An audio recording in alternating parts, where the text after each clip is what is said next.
Hello, I'm Hugo Valin. I'm a researcher at the International Institute for Applied System Analysis. And in this chapter, I'm going to tell you about how we use system analysis for globally consistent national mitigation planning. With the Paris Agreement, 190 countries submitted intended nationally determined contributions. But behind these different INDCs, there are many different types of commitments. Some targets are expressed as reduction in GHG emissions, but some others are commitments without quantified reduction in GHG emissions. Some others are only listing of action plans, which means that behind these different INDCs hides a lot of heterogeneity. Furthermore, you have different sectors that are targeted by the INDCs. A certain number of countries, in blue in this map, have included all the different sectors of their economies in their INDCs, including the land use and land use change and forestry sectors, LULUCF. Behind those different INDCs are hiding, in fact, different methods to quantify the targets. You can see this map, the different methods that have been used by the countries that submitted their INDCs. In dark blue are the targets that are expressed in reference to a base year. In the past, for instance, 1990. Some other countries have expressed their targets in reference to a fixed year in the future, for instance, reaching zero net GHG emissions by 2050. Some other countries have expressed their targets as reference to a baseline. They want to reduce by, let's say, 30% their GHG emissions below a baseline where they do not implement any policies. You also have other countries, like in yellow in these maps, when the targets have been expressed as a target in intensity of emissions. For instance, intensity, level of GHG emissions per unit of GDP per capita. So this heterogeneity shows that you need to go into the details of the INDCs and to implement them in a consistent analytical framework in order to understand what are the different level of contributions across the world, across the different countries. Different years of reference are also hidden between the different base year targets. You can see in this map the different base year targets for the different countries, with some countries implementing targets as reference to 1990, some others as reference to 2000, some others as reference to 2010, etc. This heterogeneity in INDCs shows that there is a need for a consistent analytical framework in order to understand how the different INDCs will have impact in the future. In particular, several questions come to mind. The first one is how to ensure that those INDC targets are in fact feasible. Second question is, if they are feasible, are there sufficient efforts in order to achieve climate stabilization at the level of ambition from the Paris Agreement, well below 2 degrees of global warming? Another question is, what are the costs of those mitigation targets? What are the trade-offs with the other development goals, for instance, the SDGs, Sustainable Development Goals? Last but not least, in order to make the Paris Agreement work, there will be a need for transparency, credibility, and policy coherence, which means that all these different INDCs needs to be assessed in a consistent analytical framework.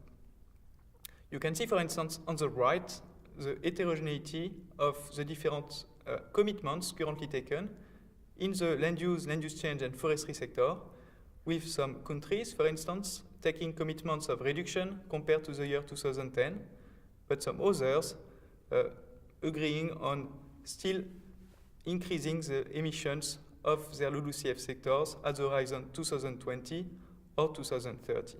In order to analyze the INDCs consistently, we rely on a system analysis approach, which allows to capture at the same time the multi-sector dimension, also analyze the system through different scales, using different disciplines, and analyzing all the different commitments in a multi-regional framework. So system analysis allows to go multi-sector because in the approach we develop, for instance, at IIASA, we can look at the same time at the crop activities, the livestock sector, fisheries, forestry, and bioenergy. It's multi-scale because we can go from local production systems to the analysis at a bit larger scale related to infrastructure development and market access, to national policies, and at the end, to the global dimensions through international trade. It's multi-regions because policy interact across the different regions.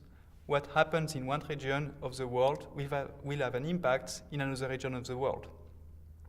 Last but not least, it's multidisciplines because different type of impacts are assessed, economic impacts, biophysical impacts, for instance, different level of pollutions, but also GHG emissions and the different implications then for climate change. This slide shows you one example of system analysis tool. It corresponds to the GloBiome model that we are developing at IIASA. And it shows you in particular how you can represent all these different dimensions in a single harmonized framework. This model, which is called partial equilibrium model, it's a framework that relies, first of all, on a bottom-up structure when the world is represented on a grid. This grid describing the different land cover types that can be achieved and that can be found in the different regions of the world.